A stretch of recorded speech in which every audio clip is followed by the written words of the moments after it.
Our next speaker is Sultan Alamer, Resident Senior Fellow at the Middle East Policy Council and Associate at the Center for Middle Eastern Studies at Harvard University.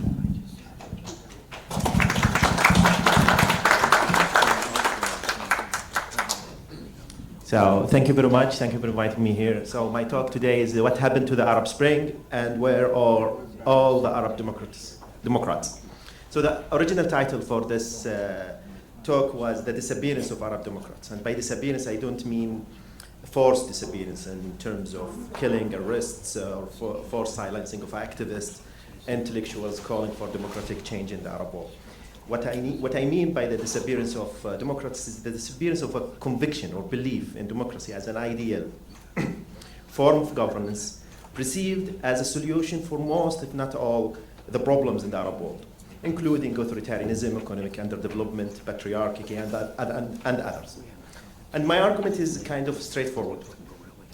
When Arabs rose up in 2011, demanding democracy, among other things, they were already living through a global moment of democratic recession.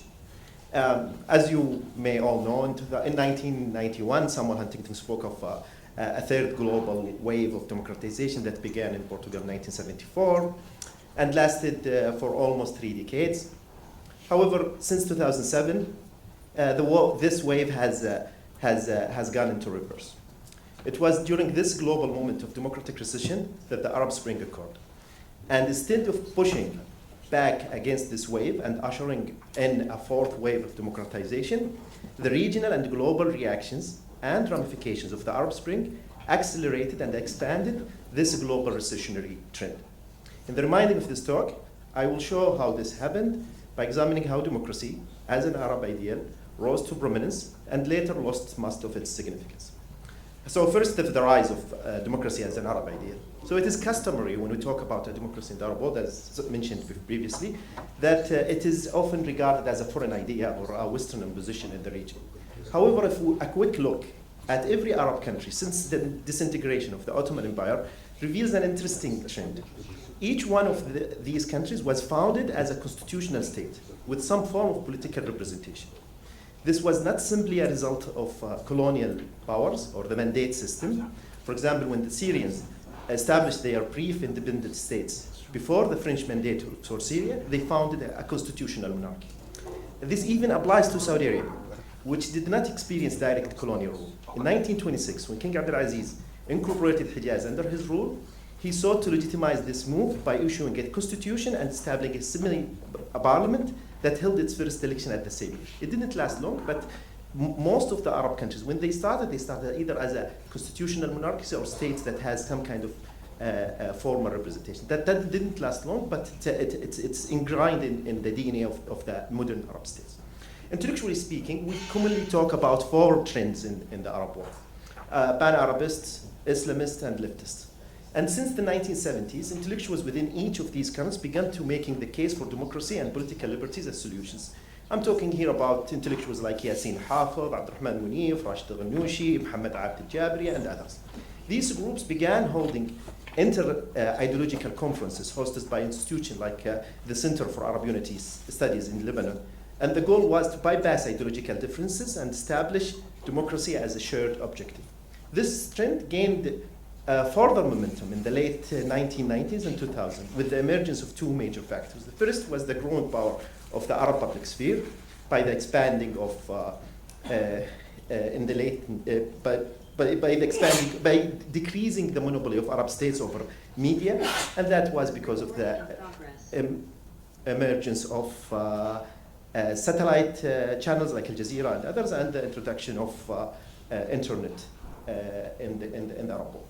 The second factor was the adoption of Arab governments of a discourse justifying authoritarian rule as a temporary but acceptable so long as states took gradual steps toward democracy. One of the most significant moments in this process came about after the 2003 invasion of Iraq. In its aftermath, the governments of Saudi Arabia, Egypt, and Syria sponsored something called an initiative to reform the Arab situation. At the 16th summit of the Arab League, hosted in Tunisia in 2004, Arab states adopted this initiative as a covenant among themselves, pledging to take significant steps toward comprehensive reforms. These steps include expanding political and human political participation, supporting responsible free speech, and protecting human rights. During this summit, the Arab Charter of Human Rights was approved and later entered into force in 2008 after being ratified by 10 countries. The Arab League also issued a declaration titled regarding the journey of development and modernization in the Arab world, in which Arab leaders expressed their commitment to deepening the foundations of democracy and consultation and expanding participation in political life, public affairs, and decision-making within a framework of rule of law, justice, equality, etc. In 2005, Arab League Summit in Algeria reaffirmed these commitments and announced the establishment of an Arab parliament to be based out of nowhere in Damascus. Domestically, this manifested itself in many Arab countries by opening up politically and holding elections. This included countries such as Egypt and others, but also include countries who are mainly conceived as an absolute monarchy or absolute dictatorships like Saudi Arabia, which allowed some kind of form of municipal elections that took place in 2005. So when the Arab Spring occurred, democracy was widely held as a normative ideal by every major intellectual movement, by the Arab government himself, and the stated goal for the hegemon at the region, which is the United States. But after the Arab Spring, we've seen a reverse move of the disappearance of this democracy as an idea. And multiple factors contribute to this disappearance. The first one, that Arab Spring indirectly or indirectly led to a decline in the perceived objectivity and independence of pan-Arab media, specifically Al Jazeera and others. But more importantly, that Arab governments pursued a two-sided strategy to control social media content, enhancing their technical capabilities for digital surveillance and online monitoring, while simultaneously carrying out sustained campaign to arrest, co-opt, or replace independent and critical Arab influencers. The second factor, which is an important one as well, was the emergence of a new generation of Arab leaders who adopt a different legitimizing ideology about their rule, about their authoritarianism. And that manifested itself in full front in May 2023 at the Arab League Summit in Jeddah, which was the League Summit that normalized relationship with Bashar al-Assad. There was a significant discussion of what they called original rights for other Arab citizens. And how they define it, they define it by calling that these include sustainable development, security, stability, and peaceful living conditions. Within this discourse, the era of globalization is viewed as having ended, while the world is believed to be entering a new phase in which a new international order is taking shape. The disappearance of democracy as an ideal was further reinforced by the United States. By 2015, 2017, Trump gave a speech in Riyadh where he declared that the United States had nothing to do with what's happening within how the Arab governments ruling themselves or Muslim governments rule themselves.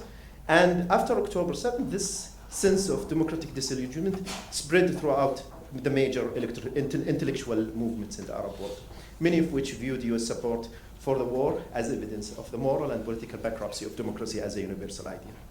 In conclusion, this doesn't mean that opposition to Arab regimes or Arab dictatorships disappeared. Rather, segments of the opposition become increasingly undemocratic in orientation. They now emphasize a form of anti-imperial authoritarianism in which countries such as Iran, China, and Russia are viewed by some as models of resistance to the West. Thank you very much.